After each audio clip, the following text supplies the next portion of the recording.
Well, then we'll try to have this tonight. We have a great panel tonight, a global panel, not only focused about Greece, but globally. We have the leaders of the air transport tonight. And we're going to focus on a very important topic in the air transport, and not only. The future of sustainable aviation, innovative strategies in the post-COVID era. Sustainability and innovation are the two most important topics in aviation in the post-COVID era. Recognizing the critical role of air transport plays as a catalyst for sustainable development, worldwide governments attended the 41st ICAO, the International Civil Aviation Organization Assembly last October, have taken new steps to recognize and strengthen the role of air connectivity in their strategic planning and policies, and to emphasize the role it plays in achieving global sustainable development. In further decision relating to the sustainable development of air transport, ICAO Assembly reaffirmed its commitment to the achievement of United Nations 2030 Agenda for Sustainable Development and supported continued effort for advocating around aviation as a strong contributor to the Sustainable Development Goals. On the topic of innovation, which will be the fundamental to achieving many current and transport objectives, ICAO Assembly recognized the relevance of ICAO continued work in this area. The Assembly underscored the need to define new cooperation mechanisms to realize greater efficiencies in ICAO standards, development processes, to support early implementation and innovation. It also highlighted the role of ICAO in supporting member states' efforts to streamline certification and audit processes in order to facilitate the uptake and operation of innovations. As I said to you, we have a great panel tonight. I would like to introduce one by one. Felipe de Oliveira is the Director General of ACI, the Airport Council International World. Let me represent the voice of airports globally.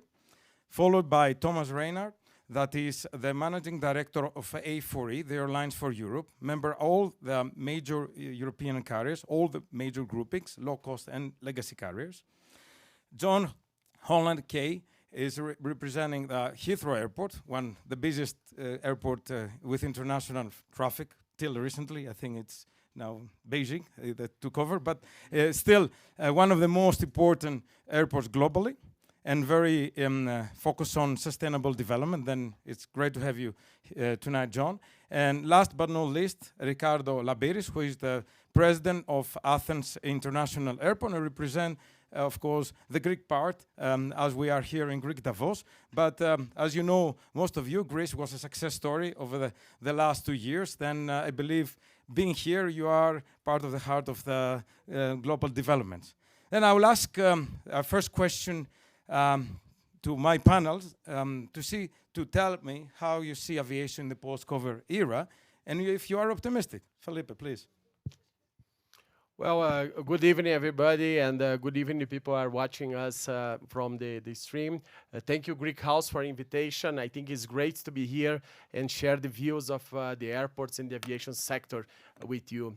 And the people that I know me for a long time know that I'm optimistic, you know. That's why basically in aviation we need to be optimistic all the times, because we are, year after year, we have a crisis here or a crisis there. If it's not financial, is another one that comes through. That's why you always need to work through crisis. And this one was the worst that we had in the history of aviation.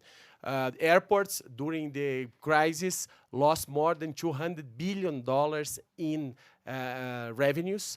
And of course, we need to continue to be open. That's why we work hard to continue to be open, first with the repatriation flights. After that, they started to work with the cargo flights to keep the supply chain of the world working. In addition, of course, we started to work with the vaccines. And I think we are a key part of this reopening process. Together with the airlines, we bring the vaccines to the world. Today, we have, if I'm not wrong with the number, around 10 billion doses of the vaccines already distributed around the world. And that is great because we now are in the position that you can consider the COVID is at least partially over. Having said that, we are in the process to rebuild the aviation. We are looking for a recovery process that we will start at first with domestic markets. As you know, the domestic markets are more easy to recover because they depend only one regulator. That's why next year or this year, sorry, I still with the 2022 in my mind, we'll be fully recovering the domestic markets. 2024, 2025, we will recover in international markets. Mid of next year, we will reach the same number of passengers by 2019. That's why I'm optimistic and I'm very positive that aviation recovery will come with a new mindset, a more sustainable way to do business in the way that will continue to grow and double the size in the next 20 years. Yeah, I agree with Felipe. You know, without aviation, it would not be possible to distribute all the medical equipment and keep alive the humanity. You know, we were locked down, but aviation continued to work all the time, especially in the cargo segment. Thomas. Thank you very much, and I would like to thank the Greek House in Davos for having me on this panel tonight, talk about aviation, and in particular the position of the European airlines. Before I get into that, I feel a little bit outnumbered today. It's quite cozy here with my colleagues from the airports. I'm the only one on this panel representing the airlines, but that's fine because actually it relates very well to a question. You know, what did COVID-19 mean, and you know, what are the next steps? One thing really taught us on the COVID-19 as aviation partners, it actually brought us closer together. We were all in the same boat. You know, it's very simple. Once they closed the borders, and in Europe they did it in a very uncoordinated manner, unfortunately, you know, you stop flying. You can't fly. You have to send the passengers home. Passengers end up in the airport, erroneously have to go back home. Problems at the airports, problems with the airlines, and at the end, very frustrated passengers. So that was I think one of the few good things that COVID-19 brought us, certainly Brussels and today. As my colleagues here on the panel know, we work very closely together with the airports because we have a common interest. And I think we also have a common interest with regards to the recovery.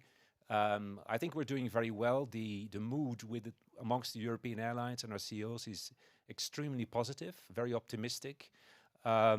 We are at today about 90% of traffic almost compared to 2019. Now that is traffic. That doesn't say anything about, you know, the bookings and so on. But also the bookings look very good certainly since last summer and even Q3, Q4 going forward, where bookings usually slow down a little bit with the winter season. They kept on having a very good level. And the bookings for the rest of the season look very good. So if it continues like this, according to also the predictions from Eurocontrol, we may well end up to 100% of traffic compared to 2019 later this year, right? So the prediction was more negative, according to IATA, only a couple of months ago. I think it's much more positive now. So that's good. And people really want to travel. And to be honest, also looking, some of our colleagues were responsible for managing some of the major airports in Europe. Last summer, I don't think we expect such a huge boost. We knew that people had the desire to travel, but we probably didn't realize that so many people wanted to travel around the same time. And this is, I'm not going into this, but this is it's actually what causes one of the, I would say, disruptions in some of the airports. But I know our colleagues were all working together on this very hard to make sure to prevent this for the next summer season.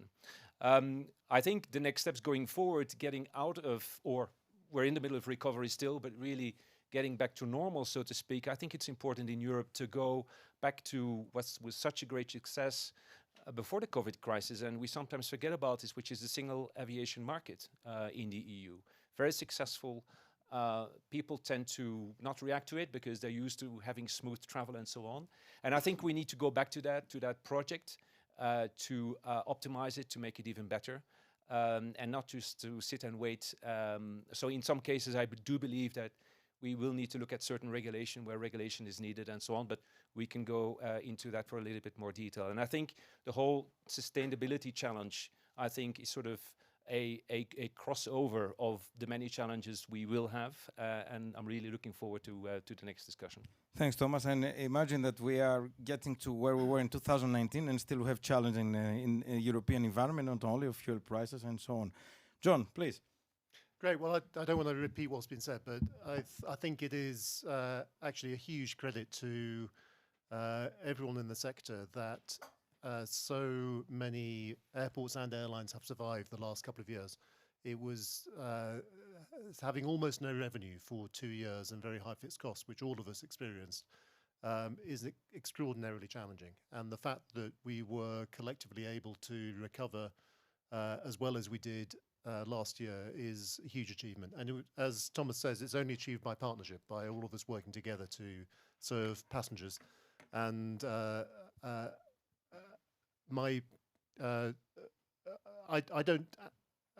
don't actually know where and when traffic will recover. All I know is that we need to be in a position that whatever the demand is, we're able to meet it. And I think that COVID will leave scars across the industry. We can see that around the world. That I don't think there's any geography which isn't still suffering some of the after effects of COVID. We can see that with lack of people, lack of resilience, underinvestment over the last few years at all parts of the value chain. And I think it will take at least until the end of this year before that is fully rebuilt. We lost a lot of skills and a lot of talented people during COVID, all of us. And you only have to look at the papers to see what's happening in aviation in North America, in Europe, in Australasia to see that we are not fully through it yet. But by working together, I think we can get through it. So it's been a pretty grueling couple of years, but the one bright spot, I think, through that is that we have kept working together on the next big challenge, which is the energy transition. And that's what we're going to come on and talk about, I think, in a moment, both in the air and on the ground. Yeah, it's true that, it's we work, sometimes there is competition or, debate between the different the stakeholders, but at the end we work really effectively. And one of the, I think the great example is regarding environment, that is, the topic that we're going also to discuss today, that as an industry we have a common voice and one single voice, that it's an example to other industry as well. Please, Riccardo. Thank you, Kostas. Good afternoon from my side as well. I feel like a veteran being the second year here at Greek House Davos. Congratulations to Irini Vandaraki, Kostas Foutzopoulos, and the rest of the team for putting this together, because it's not easy. So well done. Kostas, if I was to summarize how I view it, I would say the word exciting, right? I mean, if you think of it, so much is going on at the same time, right? Have the environmental challenge, obviously we're going to discuss this quite a bit in the panel. We have COVID, we'll look at what's happening in China, for instance. We have geopolitical crises. So, for instance, we have the Ukraine, potentially Taiwan Straits, who knows. And we have rising inflation on the back also of an economic slowdown. Now, if you think of it, over the past 50 years, aviation has never been challenged with so many challenges at one point in time. There's never been so many industry-defining challenges at one point in time. So you had the 1973, 1979 oil crisis, for instance. You had the 9/11 terrorist attacks. You had the 2008 Lehman subprime crisis. But every single time it was one at a time, right? So if I had to choose one, however, of course, as you said, choose one and tell me which one you think is by far the most important. Obviously, it's the environment. Obviously, it's sustainability. And I think it's important to put some statistics forward, which I actually relatively new to the sector, but they've massively impressed me. Aviation just contributes 3% to total CO2 emissions globally. Airports contribute 5% of that 3%, or 0.15%. So one could say, it's not such a big problem. Yet, we need to do our part, right? Now, aircraft, unfortunately, are not cars, right? Cars seem to have resolved their issue through electrification. But for us, there is no easy solution. So for urban, intra-urban, for instance, routes, hopefully we'll have the first electrification by 2028. SAF, which I'm sure we'll discuss in a great deal, is effectively our lifeline. It's effectively what is going to take us up to 2050 and significantly reduce carbon emissions. However, there's only 0.1% of SAF around at the moment for the EU needs. So that's very, very little. And finally, the holy grail, if I could call it like that, is hydrogen. Right, it's coming. Hopefully, Airbus says they'll have their first plane ready by 2035. So as airports, we're at crossroads. We're working to become net zero, also using existing technology, but also trying to adapt to SAF, trying to adapt to hydrogen, trying to see how we can electrify. Now, the EU has come with the EU Fit for 55 initiative, and that was launched for the whole of Europe, obviously. And effectively, it's to cut emissions at least by 55% by 2030 and become net zero by 2050. For the aviation, this is a huge, huge, huge number, right? The cost is huge, and it's 577 billion by 2050. And it breaks down, if, in summary, EU ETS, so trading, and CORSIA about 172 billion, tax around 99 billion. We have conversion to SAF 305 billion. This is a very high cost for an industry that contributes 3.8 trillion to GDP. It would be the 17th largest country in the world, right? It employs 58 million people, and actually 58% of all passengers use aviation. However, if you think of it, money enters into aviation only through private investment, financing, state grants, and the end consumer. Private investors require an adequate return for them. They often interlocked into long-term concession agreements with many rights but many obligations as well. And financial institutions, I can tell you, I used to be a banker, now I've converted on the righteous path, will not lend you a dime if they do not believe they're going to recover their monies. So with no help from the state, I can definitely tell you we'll have the following conclusions. We'll find it harder to attract capital at reasonable prices. We'll see a decline in investment, and that's very important. John, you alluded to this earlier. We'll see an increase in cost of travel, and effectively a reduction in the level of capacity and the level of service and GDP. So to set the scene, I think at an EU level, we need to reevaluate with the industry all stakeholder positions and see how it can work together. And also, there are many very good EU initiatives like excess fuel burn, which need to go into hyperdrive and happen faster. So, Kostas, a very exciting time in front of us. Thank you, Riccardo. I think you put it really well the scene. Let's move now to the theme of tonight's discussion about sustainability innovation. Then we'll ask all of you to tell me what are your initiatives that your organization undertaking regarding the two topics, sustainability and innovation. Thomas, you want to start? Thank you. Thanks very much. And it's the core question I've been getting for the last 2-3 years. What are airlines doing? And it's a good question. It's very much to the point as far as A4E is concerned, because a couple of years ago, we had the idea and then initiated what we call today Destination 2050, which is a roadmap basically explaining phase by phase, year by year, step by step until 2050, how we're going to reach net zero by 2050. Now, we didn't do this alone.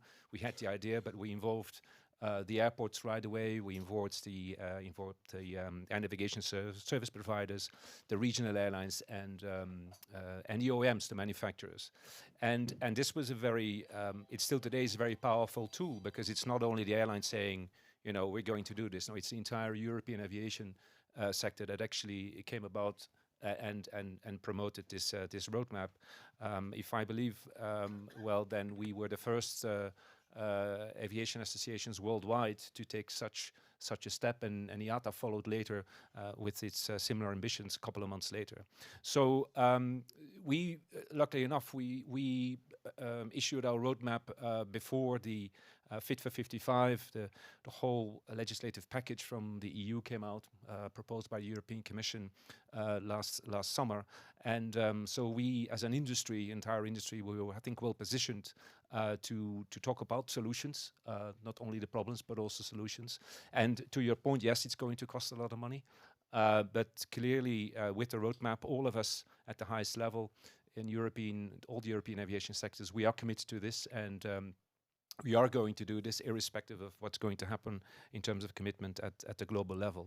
Now, just to summarize what the roadmap is about, it's about sort of the classic measures. It's the economic measures. You mentioned CORSIA.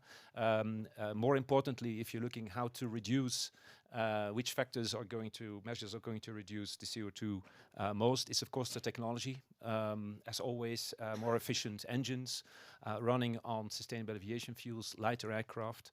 But it's also about modernization of air traffic management, aircraft operations, how you fly, shorter distances maybe, or I would say, to be perfectly correct, if there are any engineers in the room, the most efficient route to fly. It's not always the shortest route you fly, but it's the most efficient route. It has to do with winds and climatological circumstances. But modernization of air traffic management, where again, airlines, ground-based and air-based, need to work very well together. It's also very important, probably the most important aspect, I think, about sustainable aviation fuels. Because whether you like it or not, I think you mentioned again, aviation, I mean airlines operations, are very difficult to decarbonize. It's much more difficult. Airports is a different matter, but it's for the simple reason you need a lot of thrust when you take off and you land. It's just physical reality. And unfortunately, we don't today have an alternative than carbon-based fuels. Now, we can blend them already today up to 50%. So the aircraft which you're flying with, the commercial aircraft, they can perfectly fly with a, I would say, E50. In your car, you put E10, or at most maybe E35 in Brazil. But flying you can do with E50. Look at it this way. And we can go up to 80%, more than 80% blending. And that can reduce CO2 emissions by 85%. So since we don't have the other perfect solution in the next, I would say, 10, 15 years, such as electric flying for commercial aviations only, or other hybrid methods, it will be for smaller aircraft. Hydrogen, Airbus is promising us available on the market, hydrogen propulsed aircraft by 2035, but those will be not the large aircraft, will be smaller aircraft. So this means that we will continue to need sustainable aviation fuels towards 2050 and beyond 2050 if we want to continue to fly globally in a more sustainable manner. So that is the reality check. But I think it's important to also tell this in this room, that we don't have a lot of alternatives in aviation, unlike in other transport sectors like cars or even maritime, where fortunately for them they have more alternatives. The cost, you mentioned the cost, Riccardo, of to be compliant, to be more sustainable by 2050. I think your number is quite conservative. My number is more around, for airlines, it will cost us more than 800 billion euros by 2050 to get to net zero, of which half will be the cost we'll have to pay for sustainable aviation fuels. And we will pay for these fuels. And flying, yes, of course, will become more expensive. I think even in a very competitive market. The problem is we don't have enough of these sustainable aviation fuels. And I think this is why airlines, European airlines, today at most of all the fuel they use, they can only use 1 to 2% of their fuel as sustainable aviation fuels. And so if we need to do something also from a government perspective, where do we need to put our focus? Yes, we need to invest in future technologies, all the ones I just mentioned, hydrogen being very important because that will be the first net zero emission, if you like, from a propulsion perspective. But we need to really invest a lot, and I'm talking about a lot of money from the public and the private sector into the development and the production, most importantly, of sustainable aviation fuels. Maybe it's just to also point out that in Europe, we still have a lot of work to do. And I hope, John, you can talk a little bit about what you're doing at Heathrow on the production of these sustainable aviation fuels. We are behind, I would say, what's been done in the US. However, we've seen the last 2 years an acceleration of development and production also in Europe. We need to continue to do that, but massively more. And we need to do it in a sustainable manner.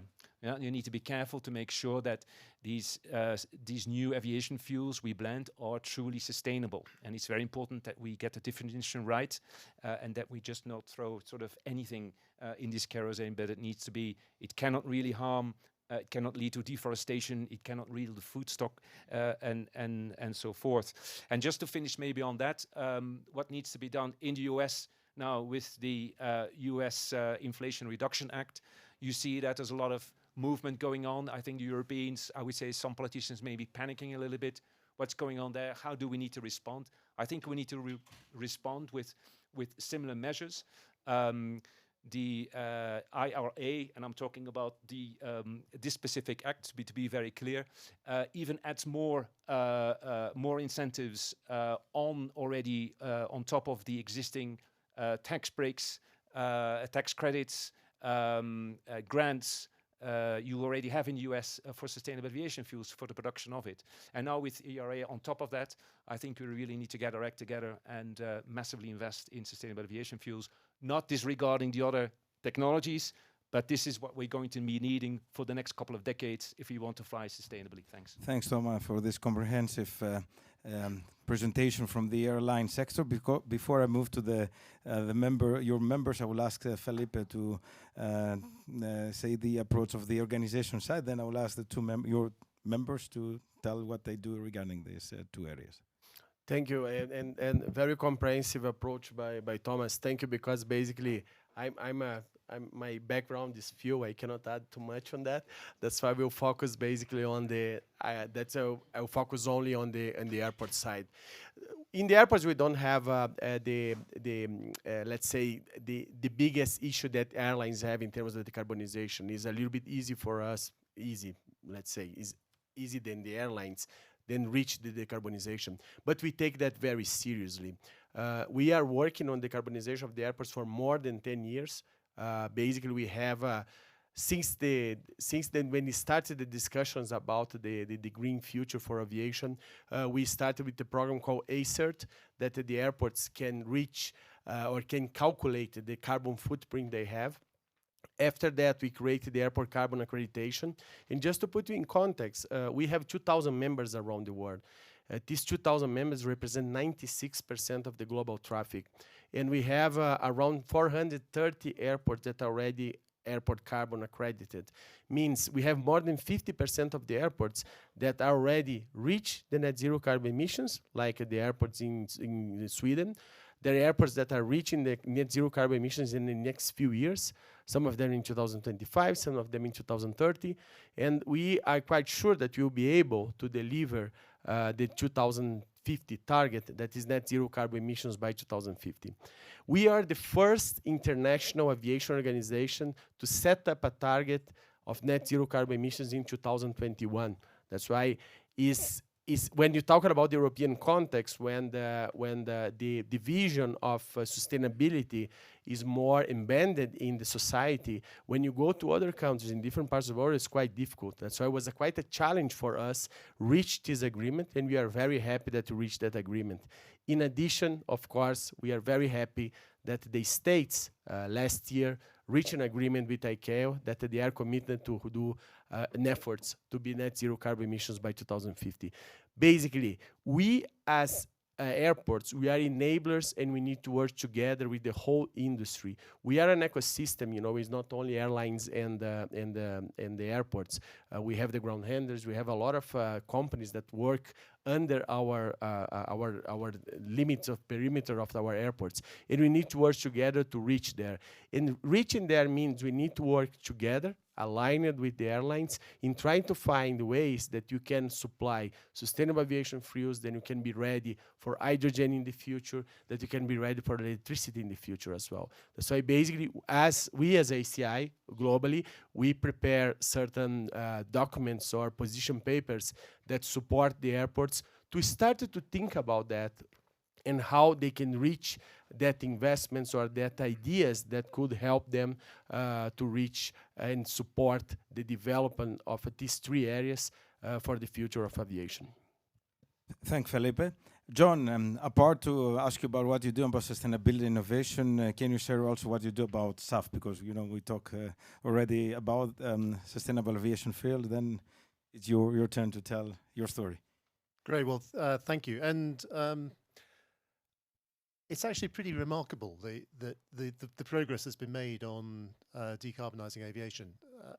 Only a few years ago, aviation would have been listed as one of the hard-to-abate sectors. And when you speak to a lot of politicians and policymakers around the world, they will still tell you that aviation is really hard to decarbonise. It isn't, actually. We have the solution at our fingertips. SAF has been around for over 70 years. As we've heard, hydrogen and electric flight is being developed.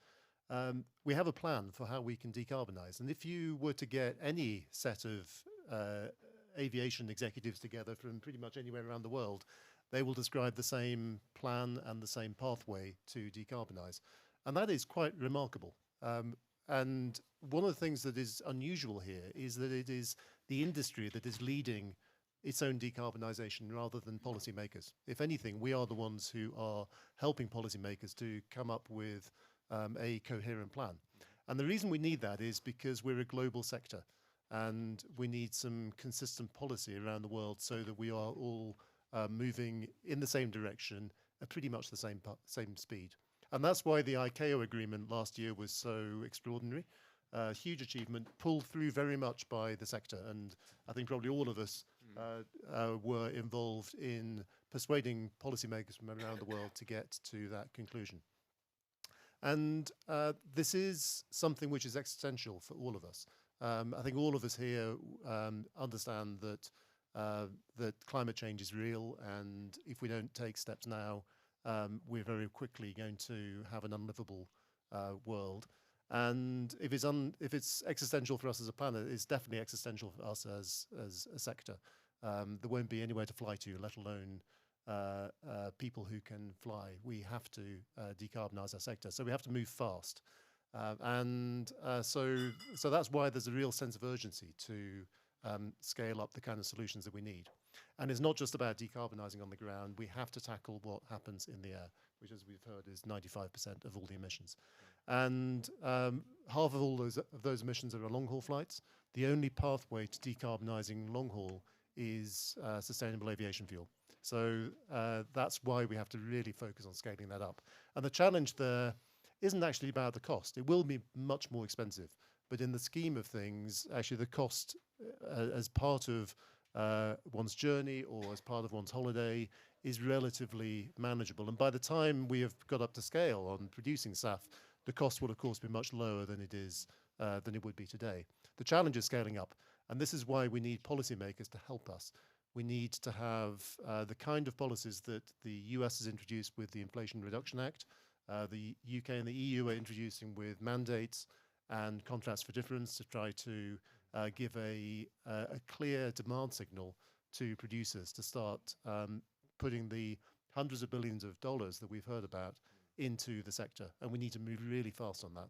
We need, in the UK alone, to get to our 10% target of SAF by 2030, we need at least 5 production plants in construction by 2025. We'll need between 8 and 12 producing SAF by 2030, but we'll need another 30 or 40 under construction at that point in order to meet our goals for 2050. So you really have to move at pace and move with confidence. And we all can be part of that solution, not just by influencing policymakers, but also by the decisions we make. And one of the things that we in the West and we as big corporates should be doing is committing to buy sustainable aviation fuel for our own use. We can afford it, and we need to take a lead on this because we can't expect the developing countries of the world to be funding the solution to a problem they didn't create. We need to take that lead. So one of the things that we're encouraging companies to do is to sign up to buy at least 30% of all of the fuel that they use on their flights by 2030, so 30 by 30. And what that does is make it much easier for Thomas's members to then sign up deals with producers to commit to take off that fuel.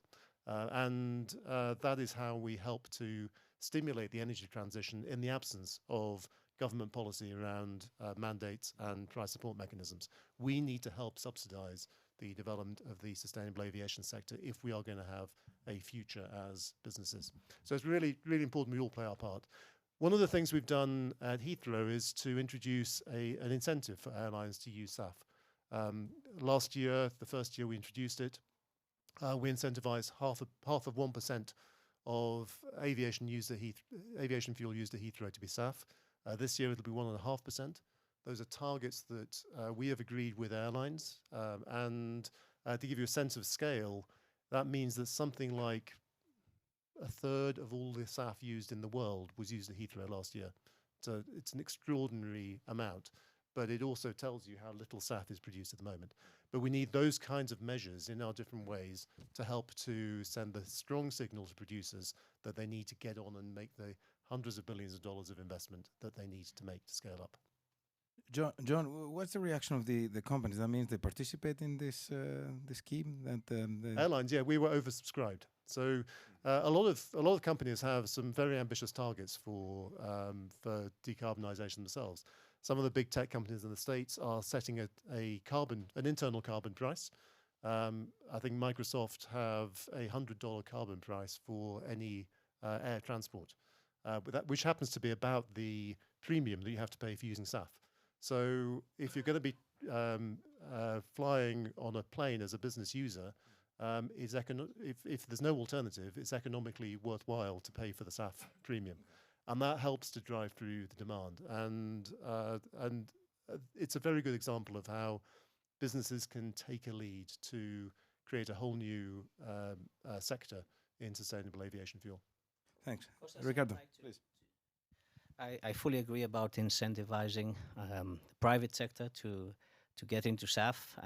I think, however, that there needs to be also state support, and not only from a monetary perspective. It needs regulation. It needs to facilitate investment in SAF, for instance. In many countries, there's not enough availability of land, or there's 7 ways in which you make SAF. You need to try and sponsor these. You need to make them work all in parallel together. So without the help of the state in each single country making regulation easy, giving grants, tax breaks, or what be it, even as much as we try as airports or airlines to pay for this, still the SAF numbers in terms of volumes will be very small. We will not get, and I fully agree with you, we need to be very fast in developing our decarbonization model. So we need to work all together, and that's very important. Riccardo, can you share also your initiatives regarding sustainability and innovation? Yes, of course. Look, in terms of sustainability, we participated in the foundation of the carbon accreditation of ACI, so we're very proud about that. We have 8 megawatt photovoltaic plants since 2011.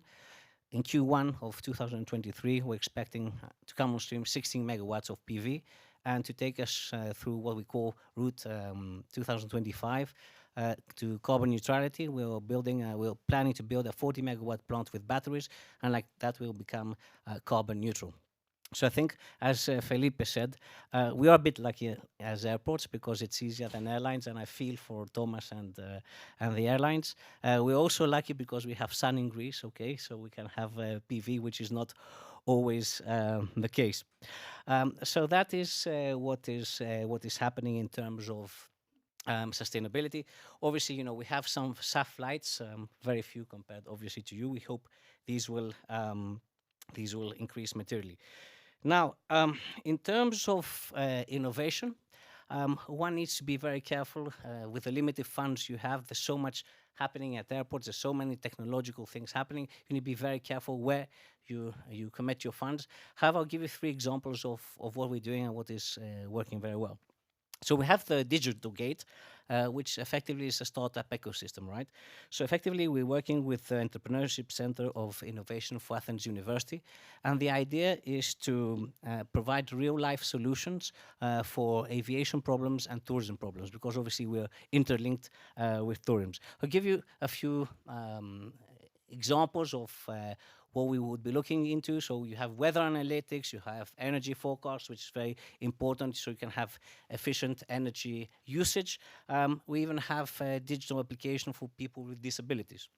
So that is, for small startup companies, and it's been working very well. And we have a program whereby we have prizes and we invest in them, and it's really, really nice. This has been going on for quite some years. Now, we have one which has been very, very useful, and it's actually an artificial intelligence emotional engagement project. We're working with a Canadian startup on this. Effectively, we're trying to identify through artificial intelligence how passengers are feeling at various parts in the airports. And this is real time. So with their consent, we ask the various questions, and this tool actually analyzes their voice. And through their voice, we can understand what they're feeling. And this is very good feedback for us. And we've had very good feedback, but as we say in Greek, I don't know if it translates very well, the enemy of the good is the better. Okay, not fantastic translation, but anyway. Yeah, it's very common. Okay, thank you for that.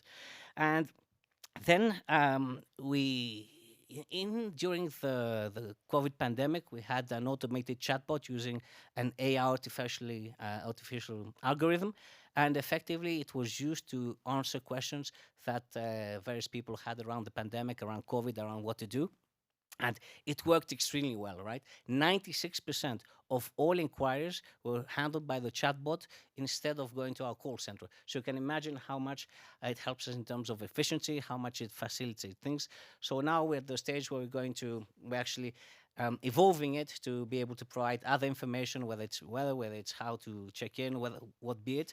So very, very good, very useful tool, and it saved us a lot of money. So that's the concept of innovation and what we've been doing on sustainability, Kostas. Thank you, Riccardo. Before I move to the next question, is there any question from the audience? Please. Please identify yourself. I think you need to have the mic. Yeah, Michael Kasbar from World Fuel. Thanks very much. Fantastic discussion, and it's amazing, really, the commitment. And it's true that the industry is leading itself, and the cooperation, the collaboration is impressive. The challenge is enormous, and the resiliency is really something else. And it's certainly. Noticeable in terms of the support of the aviation industry during COVID, and there was a reason for that, because it is the connectivity of humanity and goods and a number of different things. So as we're looking at SAF as being the current solution and then dialing forward to the zero carbon scenario of hydrogen, the collaboration on that and thinking ahead now. So if we're looking at 2035, okay, maybe it's 2045, 2050, but the whole notion is collaboration, right? All the World Economic Forum is about people coming together to solve big problems. So I'm just kind of curious how you see the collaboration with hydrogen in terms of the various uses of it. Marine has a number of different choices. There's a lot of choices on land.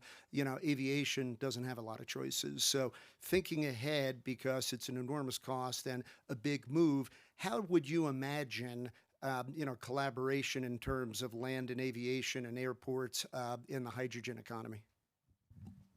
Okay, let me start and then.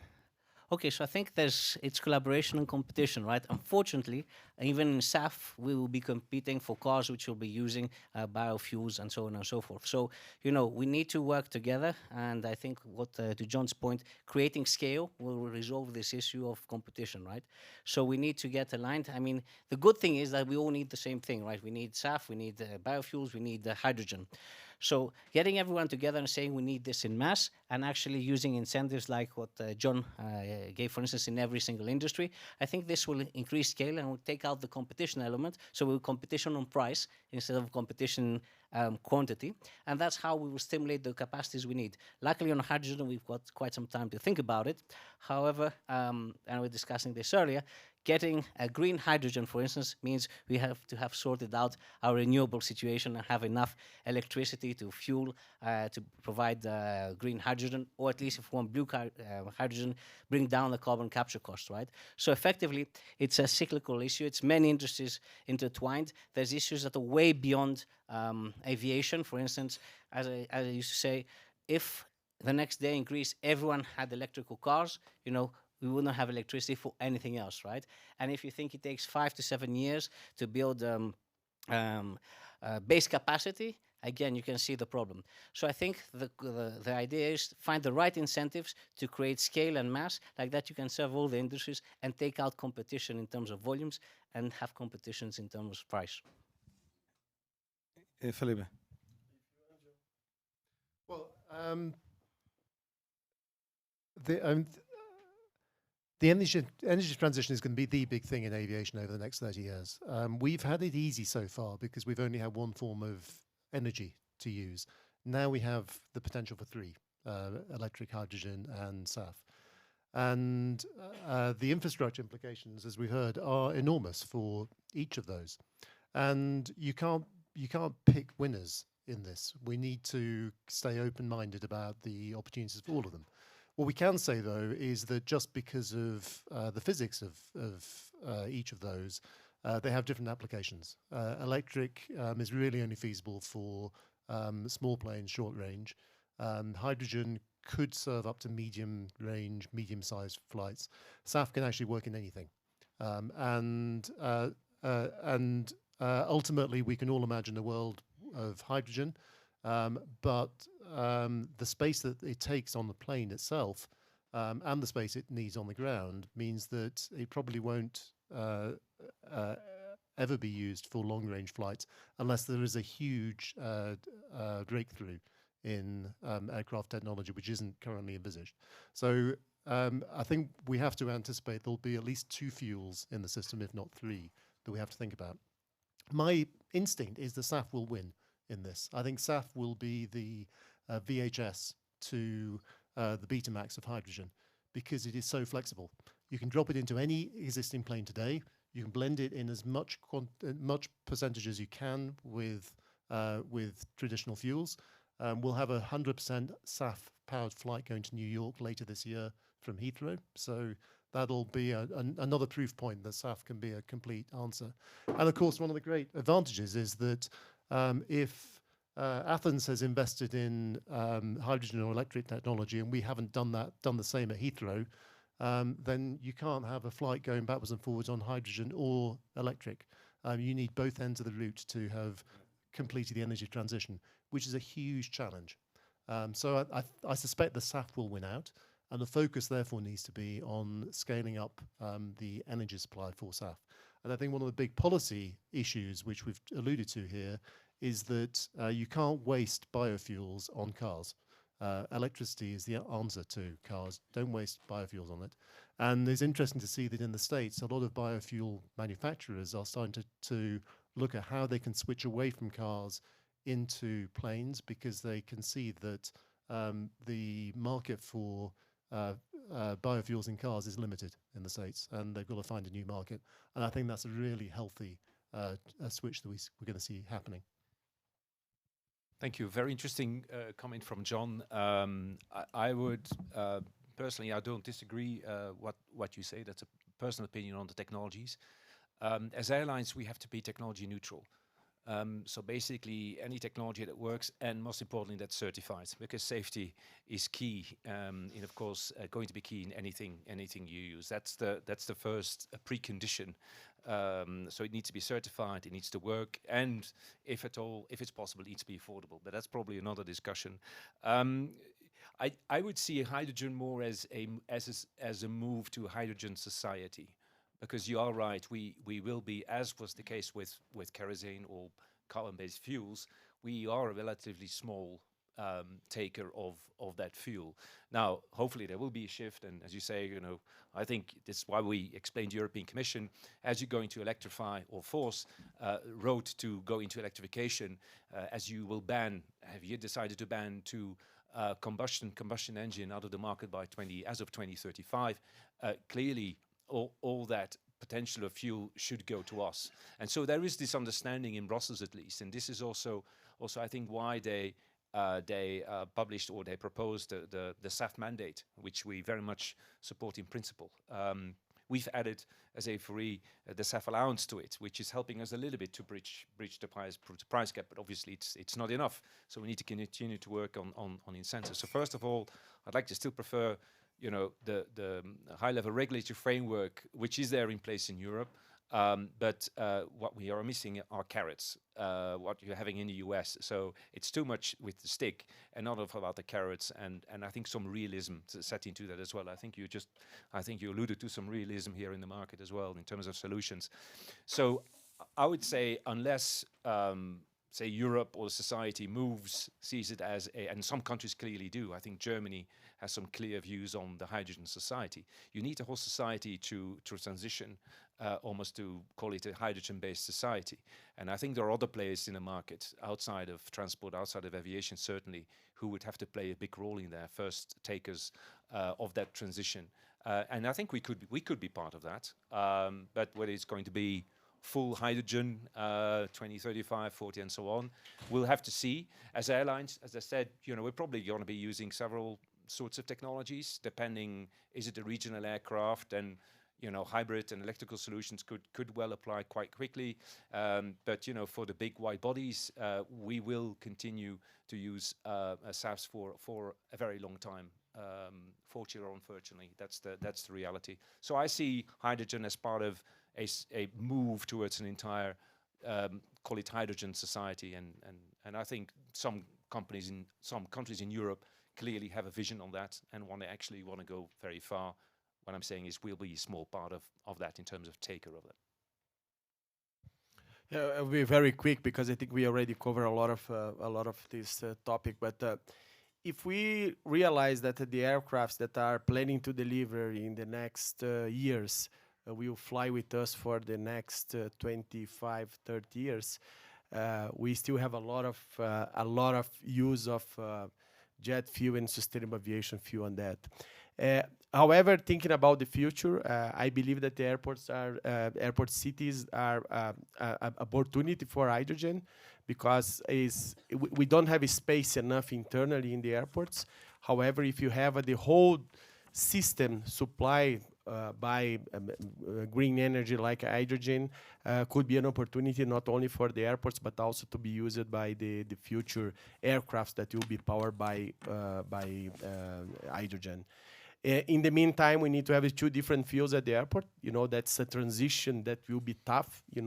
Working with fuel, we know that it's not easy to have a different sources of fuel at the same airport. And as John mentioned very well, we need to have the city pairs that you attend on that. But as we discussed it before, the LNG on the ships are already a reality, and they are connecting with the ports where they have LNG. That's why maybe it could be an opportunity for aviation in the future, follow the same steps in that way. Riccardo, in this rapid changing environment with so many often untested technologies, what steps must airports take to adapt to preserve capital? Okay, look, I think, as you can see, there's so many things going ahead. We need to keep track of facts very well. We need to try and understand short to mid and long-term trends. What are the important ones? Where are we going? And if you think of, if we're discussing 25, 30 years ago, we wouldn't be discussing about having so much commercial space at airports, right? Lots of airports today are restricted in terms of space for commercial operations. And this is an important revenue stream. Or, like we're deciding today, you may need to have hydrogen production within the airport, or you may need to have an increased SAF tank farm. And, you have to think forward, see, how much do you need space? How do you decide about revenues today? For instance, I want to open a new mall. I've got lots of land bank, or do I need to reserve this for future operations? So that's very hard to discern. Now, I think there's two broad themes in going forward. I think one is digitalization and automation. I'll talk a bit about that. I won't talk about, because I think we've talked a lot about it, on how to go about sustainability and everything we discussed. But I think if you think of an airport of tomorrow, there's lots of automation going around, right? So think of automated airsides, right? So, and unlike Tesla, it's a very, very defined circuit within an airport, right? You know where each truck, each lorry needs to go, so you can have this motorized, you can have this driverless, and this resolves a big issue with labor, right? Like that you can reduce labor, save costs. So using technology, for instance, all of blockchain, the metaverse, artificial intelligence, big data analytics is there to help us. I talked about AI chatbots. And, for instance, you have artificial intelligence in every part of the airport. We have, for instance, a system that actually has baggage scanning, right? And it's much faster and much more precise than the actual, human eye. So there's lots of innovation going within airports on the technological front as well. So I'll leave it at that, because I can see we don't have much exactly time. Right. Then I will ask one last question to my panelists and to respond briefly in order to have on time. Kostas, this is not fair. It's like the musical chairs. I'm always here with the microphone when you make the general question for everyone. Well, okay, I'll ask first Felipe to Okay, respond good. then. As we spoke about cooperation and between the different stakeholders and so on in order to improve sustainability, my question to you, and I would like a brief response, is how the industry participants better cooperate to improve sustainability. For example, how the airlines, airports, air navigation, as we were talked, cooperate to improve sustainability over the next 5 years. Well, aviation is an ecosystem. That's why it's not only airlines and airports, as I mentioned before. We have a range of companies that work in the airports. 60% of the jobs of the aviation are inside of the airports. That's why we need to have the cooperation with all stakeholders of the industry to cooperate and to work together to find solutions for the industry. In addition, of course, we need to have the governments. The governments will play a key role, and without the support of the governments for the whole aviation ecosystem, we won't be able to deliver that. Yes, I think in Europe, as European aviation, as I mentioned before, with Destination 2050, our roadmap to get to net zero 2050, I think it is proven that we can work very well together. We are working together. We're actually working on, as we speak, Destination 2050 2.0. So we're going to update the roadmap because things have changed in the market and we're hearing about these new future technologies. So it's important that we continue to work in this in a partnership. At the same time, I do believe that, you know, the way the European regulation in Fit for 55 is going in the right direction. And just accept, you know, one thing we should really not accept is the European fuel tax. You know, I think we talked about technologies, ATM, all those things that can reduce CO2 emissions. A tax or a ban on short-haul flights is not going to do it. You know, it's very much a political sign, and people believe it's going to make a difference in the emission reductions. Well, it's not. As you said, most of the emissions come from long-haul flights, and this is why we need to work really on SAF making better fuels. So I think partnership, but having a regulatory framework in Europe that works and really doesn't kill our initiatives, what we're trying to do within industry. And taxes usually don't go to reinvest in the industry. Yeah, that's true. Thank you. Yeah, and we need to work together at a global level. A lot of the issues we talked about are through a very European lens. Most of the growth in aviation is going to come from non-European, non-North American countries. Stopping short-haul flights in Europe will have no impact on what is happening in India and China. We need an energy transition solution that works for them. And that's why we need to work with them on a plan, but we also need to take the lead in scaling up the production side. And this is taking us beyond just collaboration between airports and airlines. It's taking us into working with the energy companies and the producers, some of whom are startups, some of whom are big energy majors, banks, aircraft manufacturers and OEMs. This is a whole ecosystem collaboration to deliver the energy transition. And it's phenomenally challenging on one level, but also hugely exciting. And one of the great things I've found, I used to think that the $800 billion investment challenge was going to be the real sticking point with this. It's not. There is a wall of cash that wants to invest in sustainable projects. And this is the best investment that the banks can see in green technology. No other sector has these kinds of opportunities because there is a clear plan, it applies globally, and the solution is tested. All it needs is for the clear demand signal to allow the investment to take place. So this is hugely possible, and we'll get there by collaboration. I'll use the ICAO name tag, no one left behind. I must say, however, as my introductory comments, there is a disconnect between stakeholders. I truly believe this, and we need to come together. There's a disconnect between the sources of capital, the investments required, and what we asked to do, right? And if we don't get this equation right, everyone has the best of wills, but we will not deliver on what is required. And there is also a big disconnect in terms of geographies. I mean, there's being competitive advantages provided for some jurisdictions compared to others. For instance, European airlines, European industry, aviation industry will be at a competitive disadvantage compared to other industries which are not following the decarbonization bandwagon at the pace that they should do. So those are my closing remarks. Yeah, well, I'd like to close, and I would like to say that it's a global sector. There's this cooperation is critical. we are running out of time to be on time arrival. If it is very short. Yes, very short, because you are all from. Yeah. First of all, I'm not from aviation industry. I'm from passenger side. My name Igor Almatsov, Hitachi Energy Switzerland. And you have talked a lot about decarbonization, energy transition, new technologies, digitalization, and so on.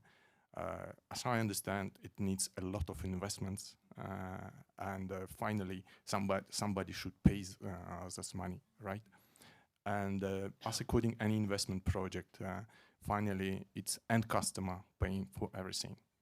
Does it mean that passengers, I mean, will pay for your new developments? You know, I understand probably it's not completely 100%. Maybe government will cover some expenses or some investment funds. But how do you think the cost of flight tickets will increase in the nearest future? Because Davos organizing committee just recently said that the cost of the life is going to increase. I think the main concept should be burden sharing, right? There should be, investors should see lower returns up to a certain point. Taxpayers, they need to take the burden as well. Banks, they are doing their part. They are, providing sustainable funds. Private equity is the same thing. So there's a burden sharing. However, if you look at it, for instance, from a European jurisdiction compared, for instance, to other jurisdictions, if we are going to decarbonize faster, we are going to pay more, ask our European people to pay more. So, this is the trade-off, right? But, there is a cost. We all need to pay it. It just needs to be equally shared and between everyone. Investors, the general taxpayer, state, so on and so forth. I don't know. Thomas, brief, please. Of course, I think the question was addressed to the airlines because we sell you the tickets. You're expecting a good service at a good price, right? And I'm actually glad to hear that Riccardo says burden sharing. So it's great that airports will be sharing part of the cost as well. They will. It's not necessarily true that so airlines. We are faced with different kinds of costs, and since 2012 you are contributing to EU ETS, by the way. So since 2012, many people don't realize airlines are actually part of the EU ETS system. Right, so don't feel guilty when you fly. You actually are you are contributing, and you are part of the price of the ticket. It gets to that as airport charges as well, and so on. Fuel is about a third of the price. Can be a third of the cost of the operation. When the fuel prices go up, you see that now too.